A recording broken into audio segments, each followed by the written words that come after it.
네, 반갑습니다. 네, 바른교회 장승재 목사입니다. 네, 오늘 하나님의 말씀은 사무엘상 25장 1절에서 13절까지의 말씀 우리 함께 살펴보도록 하겠습니다. 오늘 본문에서는 두 가지 사건이 전해지는데요.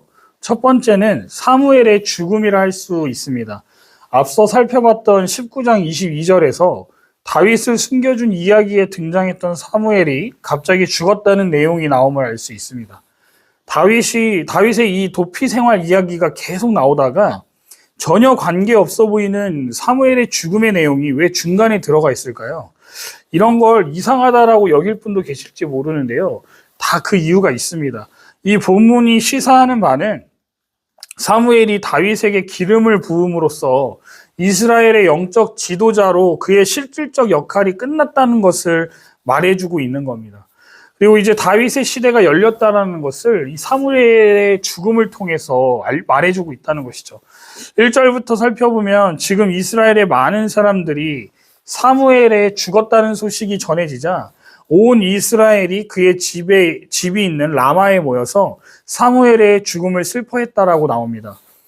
이 다윗이 그러면 장례식에 참여했을까요? 1절 후반절을 보니까 다윗이 일어나 바란 광야로 내려갔다라고 나오는데 사울이 참석한 장례식에서 다윗이 무사할 리 없기 때문에 다윗은 이 장례식에 참석하지 못했을 겁니다. 다윗의 가장 중요한 후견이었던 사무엘이 죽었으니 다윗의 정치적 입지는 더욱 좁아졌을 거예요. 그래서 다윗은 더 남쪽으로 후퇴하여 바란 광야로 내려가게 됩니다. 다윗은 매우 먼 남쪽으로 이동한 겁니다. 이제 시간과 장소를 거슬러 올라가 유다 땅 마온 광야 근처에서 벌어진 이야기가 2절부터 시작되는데요. 이 갈멜은 성경에서 유명한 갈멜산이 아니라 헤브론 근처에 있는 지역입니다.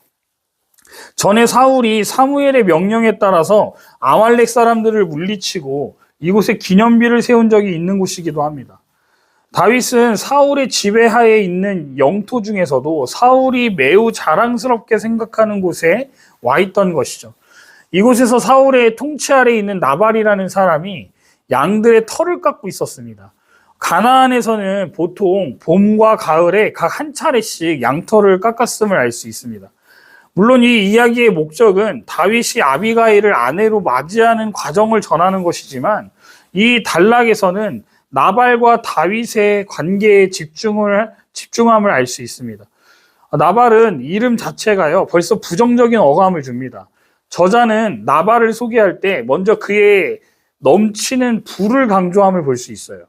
그리고 나서 그의 이름을 밝힙니다.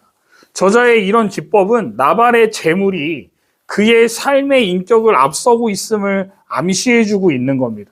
그러니까 나발의 삶의 재물은요, 이 사람의 인생의 전부였다라는 것을 말해주고 있다는 것이죠.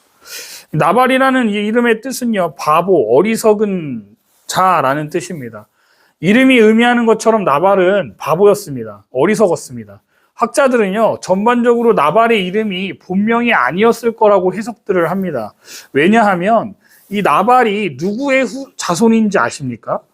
바로 여호수아와 갈렙 아시죠? 그 믿음의 사람 중 한 명인 갈렙의 자손이었기 때문입니다. 그런데 선조 갈렙과는 질적으로 다른 인생을 사는 나발. 그러면 어떻게 생각하십니까? 사실 갈렙이라고 하는 히브리어는 개를 뜻하는 단어의 소리가 개를 뜻하는 단어와 소리가 비슷한데요.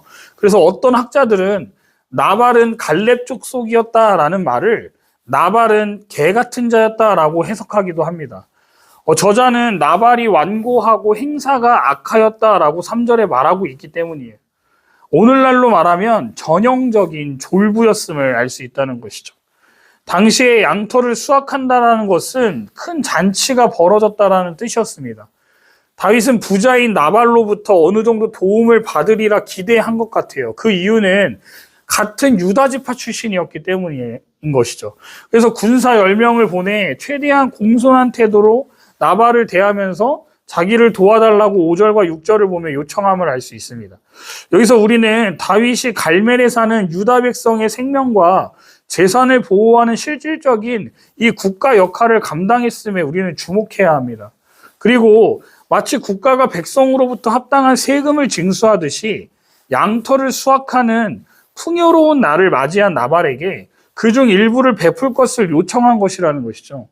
단순히 내가 너를 보호해 줄 테니 지금 나에게 자릿세를 내라고 하는 그런 양아치 짓을 다윗이 한 게 아니라는 겁니다. 다윗이 왕관을 쓰고 왕자에 앉은 건 아니었지만 현재 그 자리에 앉아 있는 자는 사울이었죠. 하지만 하나님께서 이미 왕의 자리를 누구에게 주셨습니까? 다윗에게 이미 주셨단 말이에요. 그래서 다윗은 그 백성의 생명과 재산을 보호하고 그 땅을 통치하는 사람으로서 다윗은 그 왕의 역할들을 지금 광야 생활을 하면서도 하고 있었다라는 것이죠. 부하들은 다윗이 지시한 대로 이제 시행하기 시작합니다. 양털을 깎을 때 소년들을 보냈다라고 나오는데 그 이유는 이때 나발이 가장 공격받기 쉬울 때였기 때문에 그때 보낸 겁니다. 그때가 마침 양이 한 3,000마리, 염소가 1,000마리나 되는 이 나발이 양털을 깎을 때였던 거예요. 이 당시에 양털을 깎는 날은요, 농부들이 추수하는 날과 같이 잔치를 열고 손님들을 대접하는 풍습이 있었습니다.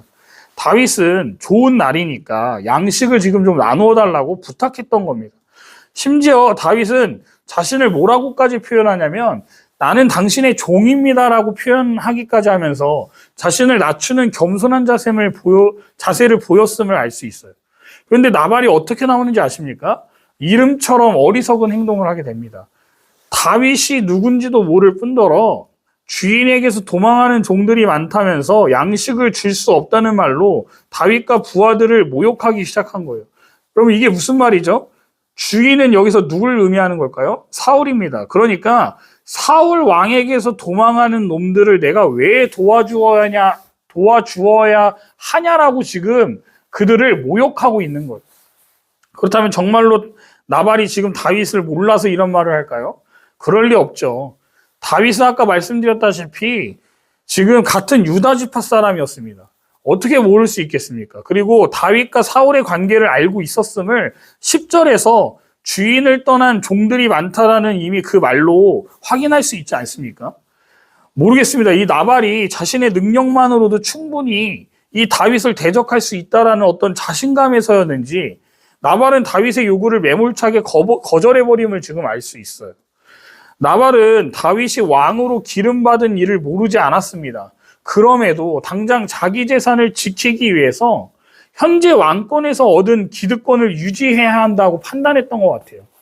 그러니까 다윗 도와줬다가 괜히 사울왕한테 찍혀서 다 우리 가족 몰살당하고 재산 뺏길까봐 지금 도와주지 않았다라는 것이죠.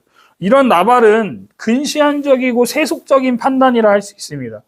그러면 오늘 말씀이 저에게 주는 교훈은 어떤 거였는지 오늘 좀 나누고자 하는데요. 갈렙의 후손으로 태어나서 부유하게 살고 있었지만 완고하고 악한 나발처럼 되지 말아야겠다라는 생각을 저는 오늘 말씀을 묵상하면서 생각했습니다. 나발이 이렇게 선대하는 일을 하지 않았던 이유는요, 뭐 하나 아니겠습니까? 재물에 대한 집착과 재물을 의지하고자 했던 모습이 이 사람의 삶에 가득했다라는 거예요. 결국 하나님보다 내가 가지고 있는 이 재물을 믿었다라는 것이죠. 그래서 우리는 반면교사 삼아야 할 것입니다. 예수님은 하나님께 대하여 부요하지 못한 어리석은 부자에 대해 말씀하신 바 있죠. 그 부자는 많은 재물을 쌓아두고 여러 해 쓸 물건을 많이 쌓아두었으니 평안히 쉬고 먹고 마시고 즐거워하자고 스스로 말합니다. 그러나 하나님이 오늘 밤 그의 영혼을 도로 찾으시겠다라고 말씀하시는 내용이 누가복음 12장 13절과 21절에 나오지 않습니까? 이 예화가 들려주는 이야기는 무엇입니까? 많은 소유를 인생의 목표로 삼은 어리석은 부자들을 향한 경고이자 재물에 대한 과도한 욕심 때문에 다른 사람들을 돌보지 않고 자신의 안위만 챙기는 사람들에 대한 경고라 할 수 있습니다. 나발은 재물에 대한 과도한 욕심 때문에 죽음의 길을 자초했음을 잊지 마시기 바랍니다. 성도에게 재물은요, 다스림의 대상이지 숭배의 대상이 아님을 교훈받아서 재물로 하나님과 이웃을 섬기는 삶을 살아가는 저와 여러분들 되시기를 주님의 이름으로 축복합니다. 먹을 것이 없는 사람들에게 양식을 나누어 주는 것은요, 하나님의 사랑을 실천하는 필수적인 덕목이라 할 수 있습니다. 하나님과 사람을 무시하고 재물만 사랑하는 것은 곧 패망의 길입니다. 이웃을 자기 자신과 같이 사랑하는 것이 하나님의 뜻이라는 것은요, 이미 우리가 너무 익히 너무나 많이 들어서 알고 있지 않습니까? 그런데 우리는 실천하지 않는다라는 게 문제인 거예요. 나 먹고 살기도 지금 바쁘다는 거죠. 내 입에 풀칠하기도 바빠 죽겠는데 누굴 돕느냐라는 겁니다.